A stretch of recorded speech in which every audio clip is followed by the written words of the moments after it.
was us against the world. What we were attempting to do was pay the nation's top producers better. That put me on the hate list of every other real estate company. The brokers did not like the idea of making the agents the heroes of the organization. We figured that the agent was doing all the work and taking most of the risk, and yet only getting half of the compensation. High commission split was a big part of what we had going for us in the beginning. The advantage of that was that you would attract the full-time, experienced producers in the business.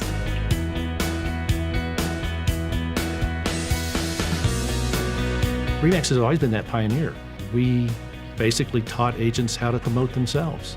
It was revolutionary. It was different than the way real estate had ever been done in the past. The first month, I took over 1,000 phone calls, 204 face-to-face interviews, and 4 people signed up. And the whole industry was knocking us and telling us that we were nothing but a bunch of cowboys and yahoos. And we went to the Colorado Association of Realtors convention, and so we passed out red, white, and blue pens, and it said 100% in the center, I up mine, now up yours. We weren't liked very well, let's just put it that way. But we became respected because of the fact that the numbers that we were doing, the quality of the agent, the integrity of the agents that we were bringing on. We evolved, and what happened was we coalesced around one image. We had 2 owners of the REMAX franchise in Albuquerque, and the Albuquerque Balloon Festival was just taking off. At the same time, the regional owners had a meeting in Chicago, and we looked up at the TV, and there's the REMAX balloon. Nobody wanted it as a logo. It was just, isn't that cute, our balloon's up in the air. We took a silly little symbol and turned it into this massive icon of what professional real estate is supposed to be about. The early days of the company were fraught with a lot of financial difficulties. We had to sell a franchise in order to make payroll. We had to sell another franchise in order to pay the rent. It was just an absolutely terrible market. In 1980, we lucked out and sold to 2 extraordinary business people, Frank Polsler and Walter Snyder. Of course, we were extremely impressed. They showed us the best of the best, and we thought we could repeat that in Ontario. We thought there was a great opportunity in the marketplace for this type of brand and this type of business model. Dave looked at my financial statement. He said, Frank, you're broke. I said, we'll make it work. They convinced us that they could do the job, and they totally turned the company around. Frank and Walter understood franchising. They fell in love with our concept. They opened the entire European continent for us. And overnight, they revolutionized our company. In 1983, we did our first conference up in Northern Ontario. This guy flew in with his seaplane, and I said, Dave, you want to fly with us? No, he said, Gail, you go. The pilot made a mistake. The plane went into a stall spin, crashed into the trees. Killing the pilot and putting Gail and the other 2 passengers in the hospital for years. Originally, they told Dave that she would be lucky to make it through the night. Even if she does come out of it, she may be a vegetable. She may never be able to walk. She may never be able to talk. He read motivational books to her, even though she was in a coma.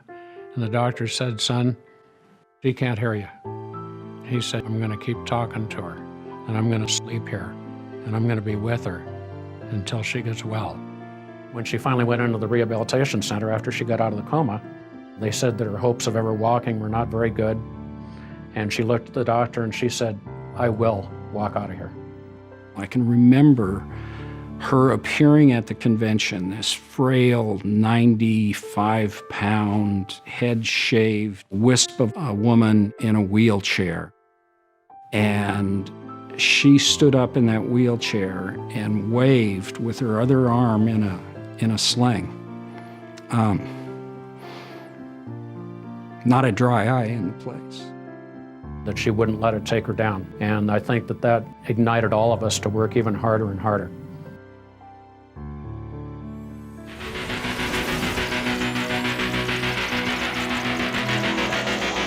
By the 90s, we were booming.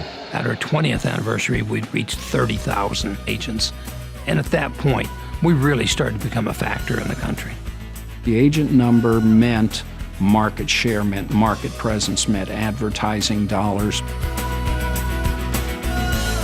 the premier best agents in the business. Best customer satisfaction, the best brand name awareness, the most market share, the best web presence. All these things are the REMAX brand. The 90s were impacted by technology, and REMAX was in the forefront of that. We became the first real estate company to have a satellite TV network. We opened the convention at the National Association of Realtors with a huge booth, cameramen interviewing people. We made such a smash hit the first day that by the second day, 30 or 40 of our competitors all had whiteboards up in their booths that said, "We too have national television coming." We had the tools to help make agents and brokers more successful than they had ever been in the past. Our national company, our regional companies, our broker owners. We are all specialists in providing products and services to help top producers become more successful. We are totally devoted to the top producer.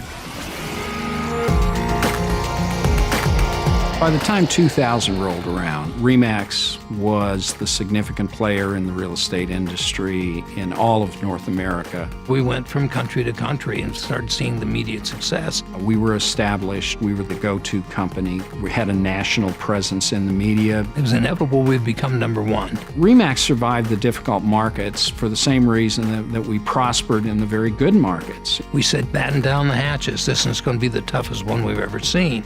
Dave, being the visionary that he is, realized what agents needed to do was change the focus of their business. First, we saw the unbelievable number of foreclosures and REOs coming and said, you've got to prove to bankers you can handle REOs.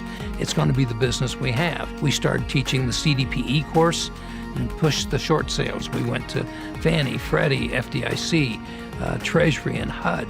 We helped them rewrite the short sale rules. So we embraced the changes. If you have a company that's built with the very best brokers and the very best agents, it's going to prosper. To be affiliated with the best agents, the best broker owners and managers, that's been the best 40 years of my life. There's no words to explain how much we appreciate the real estate agents and broker owners that work with us. They built this company. It was a passion for the organization.